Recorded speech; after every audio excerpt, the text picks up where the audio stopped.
I was living in a residential area and was buying some cigarettes at a supermarket before heading home.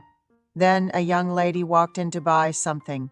In that moment, I thought my heart had stopped. She was so beautiful, it was hard to believe a woman like her lived in our neighborhood. She walked into the supermarket with a poker face, her black hair flowing neatly down to her waist. She was wearing white stockings with black heels, which made her legs look even longer. Even at first glance, she had a pretty face. Despite living in this neighborhood for a decade, this was the first time I had seen her. She was so beautiful that I couldn't help but stare. The moment I saw her, my heart started to beat faster. She left with some groceries, and I quietly followed her to see where she lived. Her house was very close to mine, in a narrow place where only a single car could barely fit. I roughly memorized the location of her house. From that day on, I waited for her every evening at the supermarket. I waited for her every day, buying this and that, but it was in vain. I thought maybe she had only come to this neighborhood once, or perhaps she didn't live here. Then one Sunday afternoon, I saw her coming out of the women's bath at the public bathhouse. I was so glad to see her that I almost greeted her, but I didn't make that mistake. She was beautiful with her bare face, white and smooth skin. However, there was a little girl next to her. The girl asked, "Mom, can I sleep at Grandma's house tonight?" Here is the continuation of your story translated into English. I told her that I worked in the president's office. When she said she had never seen me at work, she approached me, asking incredulously if I really was the president. I asked if she lived in the neighborhood, and I said that I lived just around the corner. She invited me to come in and have a cup of coffee. She lived in an 18-pyong, approximately 60 square meters, townhouse with her daughter. There were men's shoes in the entrance. She told me she was separated from her husband, but I felt that was a defensive statement. People without a husband letting others know of the existence of a husband. She looked so beautiful drinking coffee with her feet neatly together. I took her photo off her resume and kept it in my wallet, hoping to get closer to her. A month passed, and during that time, I had coffee at her house twice and had dinner with her and her daughter. I didn't realize that living close could be such a big advantage. We started to exchange light jokes. Her daughter would come to my house to play on Sundays. I read a lot of books when I was young, and I utilized that to tell her old stories, which she loved. On Mondays when I met her, she would say, "Mr. President, please do the dishes right away." Her daughter had told her mother about my living situation.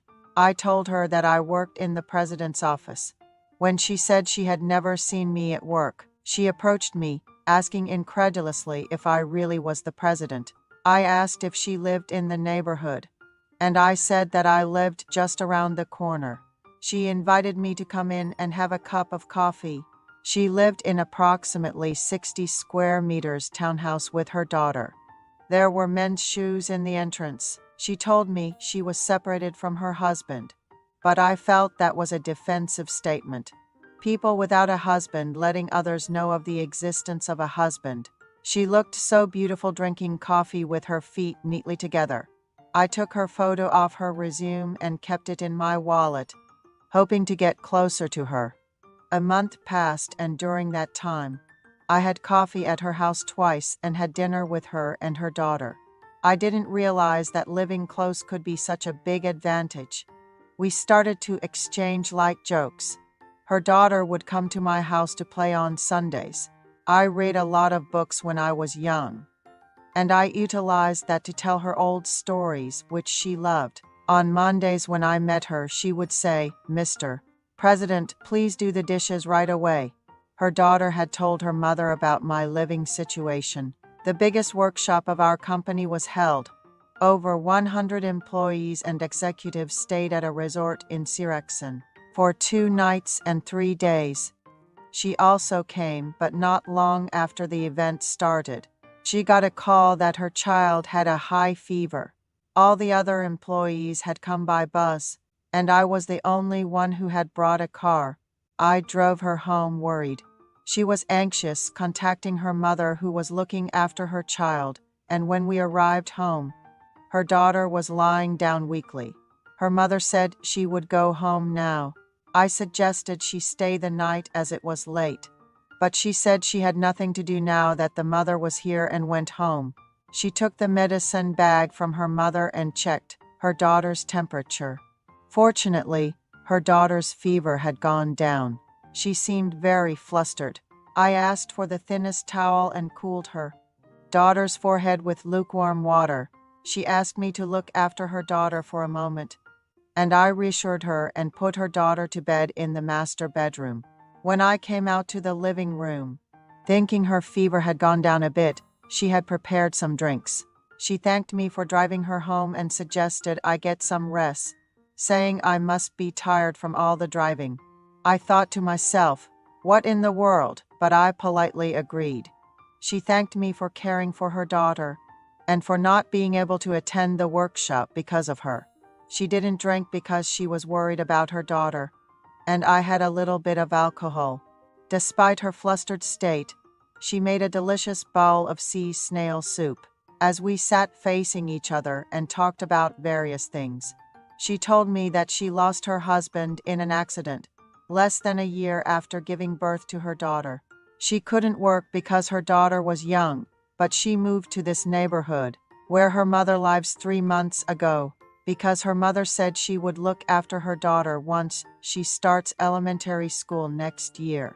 Her daughter is 7 years old now and goes to an academy in the afternoon. Her mother picks her up from the academy and takes her home to feed her dinner. She said it was hard raising her daughter alone, and it broke her heart to see her daughter growing up lonely without a father. People around her suggested that she remarry, but she said she couldn't muster the courage yet and wanted to take her time to think about remarriage.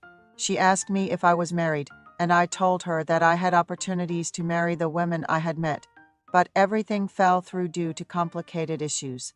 As we shared various conversations, the alcohol started to take effect, and fatigue began to set in. She said, I've laid out a futon in the small room, please sleep there. When I entered the room, a silk golden quilt that one would use in a new lady's home was neatly laid out. She said she would sleep in the master bedroom, and I thanked her for the delicious food. I covered myself with the fluffy quilt and fell asleep, but was awakened by the need to use the bathroom. When I opened the bathroom door, she was inside. She had just finished showering and was drying off. She covered herself in surprise, and I apologized and turned away. She quickly went back into her room, and I went to the bathroom and returned to my room. But I couldn't fall asleep. I was certain that God existed. A little later, the door to my room silently opened, and someone slipped under the covers.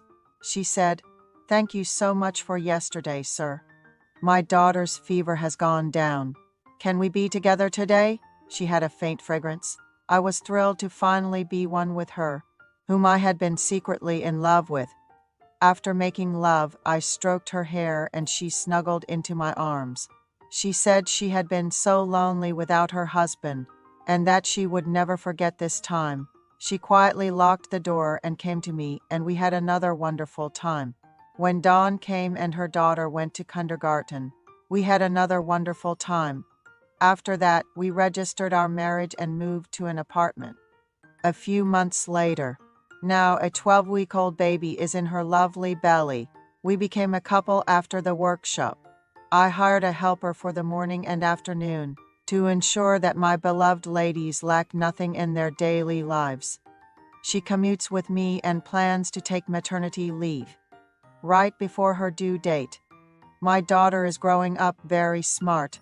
She follows me well and calls me Dad, and we have a good time in bed with her now that she's in a stable period. Now all that's left is to live happily with her, whom I happened to meet at the supermarket. I am a lucky man.